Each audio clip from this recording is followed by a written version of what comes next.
Hair dandruff పోవాలి అంటే ఈ చిట్కాని పాటిస్తే చాలా బాగా పనిచేస్తుందండి.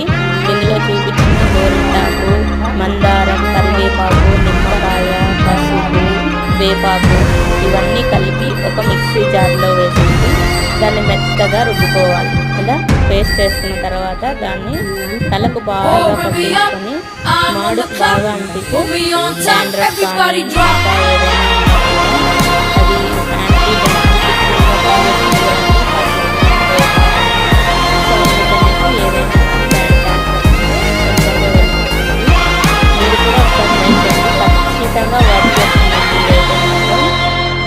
కాకపోతే ఒక 30 మినిట్స్ మనం పట్టించుకున్న తర్వాత అంతా బాగా ఆరిపోయిన తర్వాత తలస్నానం చేసేయండి. చూడండి హెయిర్ ఎంత బాగుందో ఇప్పుడు తన హెయిర్.